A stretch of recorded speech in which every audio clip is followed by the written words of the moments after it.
کیا خاکی ہیٹ سے خاکی وردی کی غلامی کرنے کے لیے پاکستان بنا تھا؟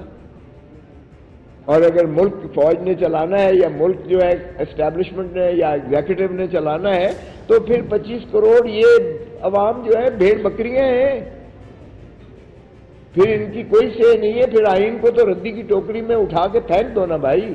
چیف جسٹس آف پاکستان کہہ رہا ہے کہ اس ملک کو اسٹیبلشمنٹ رول کر رہی ہے اور ایگزیکٹو رول کر رہی ہے، اس ملک میں جنرلز اور ایگزیکٹو رول کر رہی ہے اس ملک میں۔ آرٹیکل 5 کہتا ہے وفاداری ریاست کی یعنی عوام کی اور پاسداری آئین کی، چاہے کوئی افواج پاکستان سے ہو، چاہے وہ عدلیہ سے ہو، چاہے کوئی ہو، ایک ہی ادارہ ہے اس ملک میں، باقی ساری سروسز ہیں، باقی سارے ریاست کے ملازم ہیں اور ان کو تنخواہ ملتی ہے عوام کے خون پسینے کی کمائی کے ٹیکسوں سے۔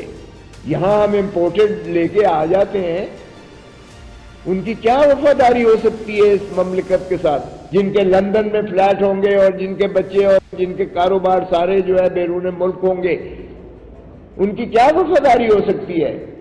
اسی لیے عمران خان نے بڑا واضح کہا ہے اور اس نے کہا میرا نام بھی اور ان ساروں کے نام ECL پر رکھیں کیونکہ یہ عنقریب بنگلہ دیش کی طرح بھاگنے والے ہیں۔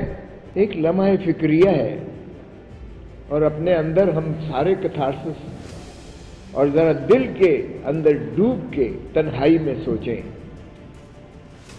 کہ ہمیں پاکستان نے تو بہت کچھ دیا، ہمیں نام دیا، ہمیں عزت دی، ہمیں پیشہ دیا، ہمیں اس مقام پر پہنچایا، رزق دیا اللہ تعالیٰ نے، اور اس دھرتی ماں کی وجہ سے ملا ہمیں ساتھ۔ کیا یہ ہم نے کوئی انصاف کیا اپنی دھرتی ماں کے ساتھ؟ کیا ہمارے رؤساء امراء حکمران، ان کی تو دولتیں، ان کی تو جو ہے ملکیت، ان کی املاک بڑھتی چلی گئی اور ماشاءاللہ دنیا کا کوئی کونا نہیں ہوگا جہاں ہماری اشرافیہ کی، چاہے وہ حکومت میں ہے، چاہے وہ بیوروکریسی میں ہے، چاہے وہ فوج میں ہے، جہاں ان کی ملکیت دنیا ساری میں نہ پھیلی ہوئی ہو۔ امیر سے امیر تر ہوتے چلے گئے ہیں لیکن دھرتی ماں کو ہم نے غریب سے غریب تر کرتے چلے گئے ہیں۔ آج پاکستان کی 25 کروڑ عوام میں سے آدھی سے زیادہ غربت کی دہلیز سے نیچے کی سطح پر ڈوب گئی ہے۔ آج ہمارے حالت یہ ہے کہ 3 نسلیں ہم نے گروی کر کے رکھ دی ہیں۔ آج جو بچہ پیدا ہو رہا ہے وہ 3 لاکھ روپے مقروض پیدا ہو رہا ہے، جس نے سانس نہیں لی ہے وہ بھی دیندار ہے۔ آج ہماری عزت اور وقار کا یہ عالم ہے کہ ہم دنیا سے جو ہے کشکول لے کر بھیک مانگتے پھر رہے ہیں۔ کیا ہم نے عزت دی ہے اپنے دھرتی ماں کو؟ کیا دیا ہے یہ؟ اور پھر پاناما لیک سے لے کر دبئی لیک کی داستانیں آپ کے جو ہے وہ رقم ہو چکی ہیں، اور بڑے ڈٹھائی سے کہتے ہیں کہ جی میرا تو دبئی تو کیا، میرے تو لندن میں بھی بڑے فلیٹس ہیں، میری تو پراپرٹی، میری ملکیت، میرا کاروبار، میری جو ہے بزنس، وہ تو سارے لندن میں بھی ہے، بہت زیادہ ہے، ہر جگہ ہے۔ اور ایسے جیسے کہتے ہیں کہ جیسے جدی پشتی رؤساء تھے اور ان کے جو ہے وہاں سے انہوں نے ساری کمائی ہے۔ ارے بابا، کماتے یہیں سے ہو، سب کچھ لے باہر جاتے ہو تو پھر کوئی پرسان حال، کوئی پوچھنے والا ہے؟ پھر دنیا آپ کو کیوں پیسے دے؟ آپ دنیا میں جا کے کہتے ہیں جی آؤ آ کر انویسٹمنٹ کرو کاروبار میں، دنیا یہ پوچھتی ہے آپ سے کہ بھائی آپ اپنی تو کوئی ملکیت، اپنی تو جائیداد، اپنے تو پیسے، اپنی تو دولت، آپ اپنے ملک میں انویسٹمنٹ نہیں کرتے ہو، رکھتے نہیں ہو، ہم سے کیسے تقاضا کرتے ہو کہ ہم سب کچھ باہر لے کے آج؟ آپ عوام نے ایک نمائندہ چن لیا، آپ نے زبردستی زور سے طاقت کے بل پہ دوسرا نمائندہ بٹھا دیا، اور اس کا نتیجہ کیا نکلا؟ ابھی جو اس وقت مہنگائی کا اور بدامنی کا امن و امان کی صورتحال ہے، یہ بیسیکلی ناجائز حکومت ہے۔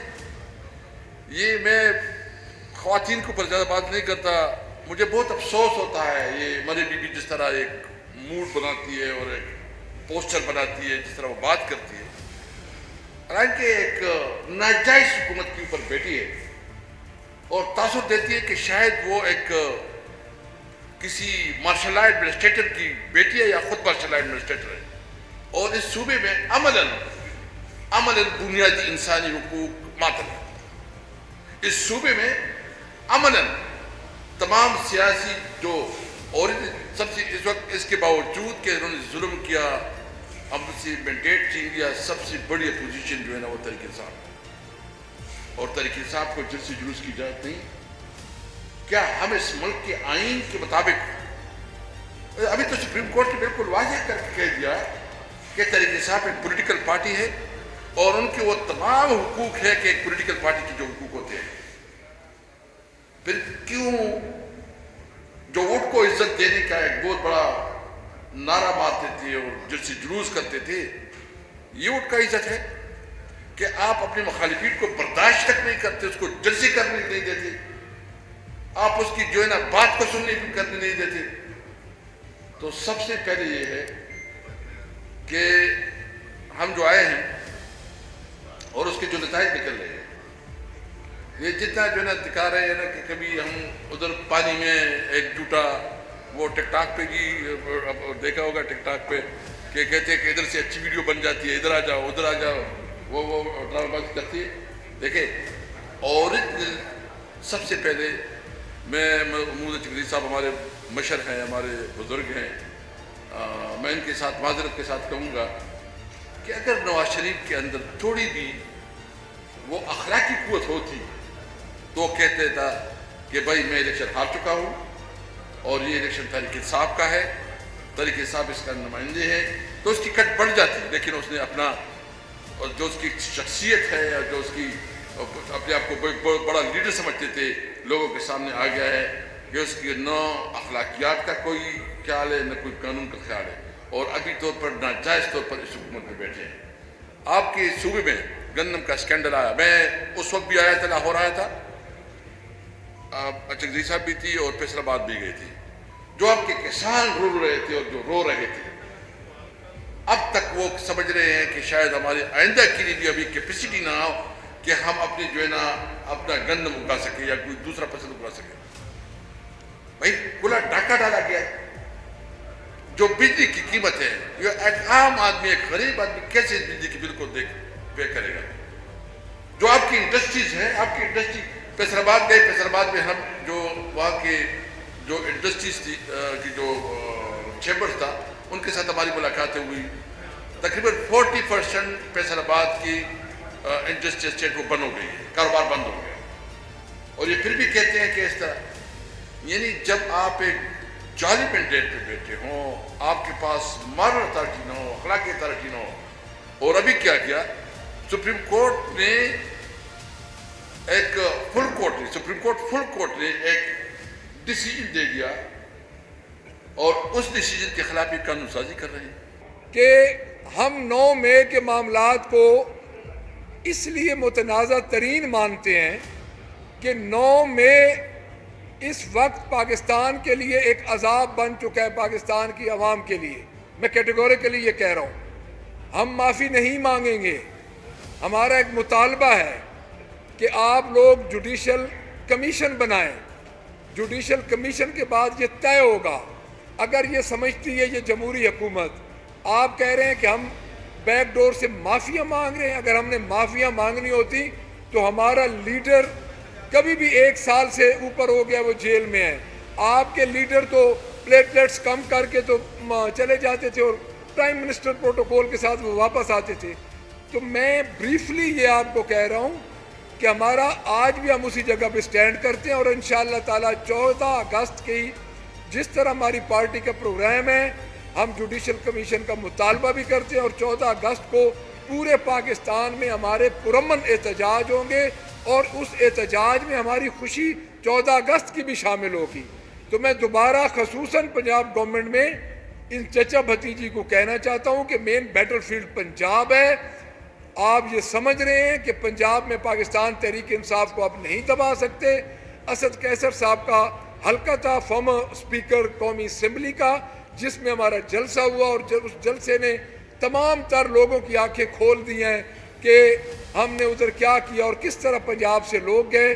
تو میں دوبارہ ان کو یہ متنبہ کرنا چاہتا ہوں کہ یہ جو آپ گانٹھیں باندھ رہے ہیں یہ کل آپ کو منہ سے کھولنی پڑے گی۔ پشاور میں کے شہر میں شاید 1000 روپیہ، وہ بھی روزانہ نہیں، ابھی 1000 روپیہ یہاں ایسے لوگ بیٹھے ہیں جن کے موبائل کا خرچ 15,000 20,000 سے زیادہ ہے، 60,000 سے زیادہ، اور یہ جو رات کو ولایتی لسی پیتے ہیں وہ تو ایک بوتل کا خرچ 70,000 سے بھی اوپر۔ یہ کیسے چلے گا؟